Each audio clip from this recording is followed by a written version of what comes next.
बिस्मिल्लाहिर्रहमानिर्रहीम। अस्सलामुअलैकुम। ज़ायक़ा पकवान 786 में आपको खुश आमदीद कहते हैं। अल्लाह ताला आपको और आपके वालिदैन को भरपूर सेहत के साथ लंबी उम्र अता फरमाए। आमीन सुम्मा आमीन। तो व्यूअर्स, कैसे हैं आप सब? उम्मीद करती हूँ आप सब खैरियत से होंगे। आज हम आपके साथ रेसिपी शेयर कर रहे हैं साबूदाना की खीर। तो साबूदाना की खीर हम बनाएंगे।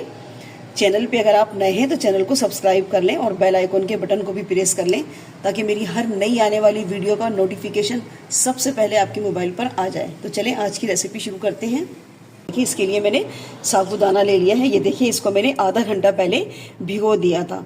इसको पहले अच्छे से धो लें आप। 2 से 3 पानी में, बहुत रगड़ रगड़ के नहीं धोना है क्योंकि साबूदाना स्टार्च होता है। जितना धोती जाएंगी उतना इसका स्टार्च निकलेगा और साबूदाने का साइज़ जो है ना वो छोटा हो जाता है। तो इसको 2-3 पानी में से चमचे से हिला हिला के धोती जाए और इसको इतने पानी में भिगो दें कि बस ये डूब जाए। तो देखिए, मैंने भी ऐसे ही किया था। आधा घंटा ये भीग के देखें कैसा हो गया। ठीक है। और इसके लिए मैंने 100 ग्राम साबूदाना है और इसके लिए मैंने तकरीबन 1.25 लीटर दूध का इस्तेमाल करा है और ये फुल क्रीम दूध है। तो चलें रेसिपी शुरू कर लेते हैं। सबसे पहले हम दूध को उबाल लेते हैं। तो मैंने दूध कढ़ाई में शामिल कर दिए। इसके लिए किसी भी मोटे पेंदे का बर्तन होना चाहिए या फिर नॉन स्टिक, वरना क्या होता है कि साबूदाना चिपक जाता जा करके।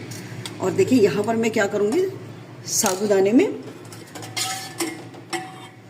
1 चम्मच इसमें मैं घी डाल लूँगी। तो यहाँ पर मैं देखिए घी डाल रही हूँ इसके अंदर 1 चम्मच, ज़्यादा नहीं। और इसको अच्छे से मिला दें। क्या होगा कि साबूदाना जो है चिपकेगा नहीं आपस में और खिला खिला सा बनेगा। ये देखिए, जिस तरह हम चावलों में नहीं डालते हैं हम घी उबालते वक्त, बस इसी तरह से इसको भी देखिए करना है। तो बस इसको मैंने मिला के रख दिया है। जब तक दूध हमारा उबलेगा तो ये इसमें घी में भीगा रहेगा। देखिए, दूध में उबाल आ गया है। अब मैं इसको इतना पकाऊंगी कि ये दूध अच्छे से हमारा थोड़ा सा गाढ़ा होना शुरू हो जाए। तो थोड़ा सा दूध हम गाढ़ा करेंगे और जो साइडों में हमारे दूध लगता जाएगा ना, देखिए ये, तो मैं क्या करूँगी, इसको इसी स्पैचुला से इस तरह निकाल के वो दूध में शामिल करती जाऊँगी ताकि दूध में एक थिकनेस सी आ जाए। एक तरफ दूध पक रहा है तो हम दूसरी तरफ क्या करेंगे, इसके लिए साबूदाना थोड़ा सा हम पका लेते हैं। तो साबूदाना को कभी भी आप डायरेक्ट मत डालिए। क्या होगा, कढ़ाई में जाके लग जाएगा, चिपचिपापन इसके अंदर आ जाएगा। तो मैंने इसमें तकरीबन 1.5 गिलास पानी डाल दिया है। थोड़े से खुले पानी में इसको हमें बॉईल करना है। पानी में बॉईल आ गया। अब यहाँ पर हम ये साबूदाना रख देंगे। हमने इसमें घी मिला के रखा था ना थोड़ा सा, तो बस वो इसमें हम शामिल कर देंगे। देखिए, साबूदाना भी देखिए हमारा पक गया और ये देखिए कितने अच्छे से ये देखिए दानेदार हो गया है, बिल्कुल ट्रांसपेरेंट। अब मैं क्या करूँगी, इसको छान लूँगी। चलिए, देखिए दूध भी हमारा यहाँ पर काफ़ी कम हो गया है और दूध में एक गाढ़ापन सा देखिए आ गया है। ठीक है। अब इसी पर हम डाल देंगे जो हमने अभी साबूदाना बॉईल करके छान के रखा है ना, तो वो हम इसमें शामिल कर देंगे। ये देखिए, तो ये छोटा सा स्टेप ये ज़रूर कर लीजिएगा, डायरेक्ट मत डालिएगा। अब साबूदाना चिपचिपापन आ जाता है बस। चले, अब देखिए साबूदाना डालने के बाद भी ना इसको हम 2 से 3 मिनट कंटिन्यू चम्मच चलाते रहेंगे।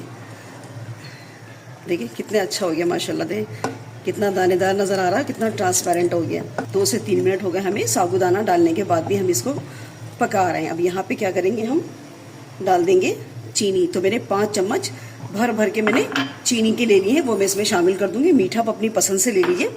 इसके साथ ही डाल देंगे हम थोड़ी सी किशमिश है मेरे पास, ये हम डाल देंगे। अगर ये है तो डाल दें, वरना कोई ज़रूरी नहीं है, जो भी है वो डाल दें। थोड़ा बहुत ड्राई फ्रूट या नहीं भी डालें तो भी ये बहुत अच्छा बनता है। बच्चों के लिए बहुत हेल्थी होता है और ख़ास तौर से वो बच्चे जो 6 से 8 महीने के हैं, आप उनको ये ज़रूर पिलाया करें साबूदाना, और बहुत झटपट बन जाता है। आप सिर्फ इसको 15 मिनट के लिए भी भिगो सकती हैं और इसको थोड़ा से पानी में बॉईल करके और दूध में डाल लें। तो छोटे बच्चों के लिए बहुत हेल्थी होता है ये। अब डाल देंगे यहाँ पर हम जो हमने ड्राई फ्रूट काट के रखे थे थोड़े से यहाँ पर, वो हम इसमें शामिल कर देंगे।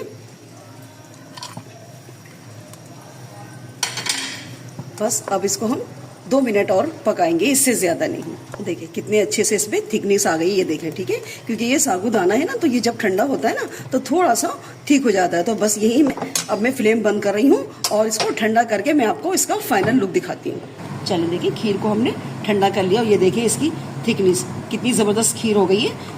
बस अब आप चाहें तो इसको गार्निशिंग कर दें ड्राई फ्रूट से। तो आज की रेसिपी हमारी तैयार है। रेसिपी अच्छी लगे तो लाइक और शेयर ज़रूर कीजिएगा, और चैनल पे नए हैं तो चैनल को भी सब्सक्राइब कर लें। मिलते हैं नेक्स्ट वीडियो में एक नई रेसिपी के साथ। अल्लाह हाफिज़।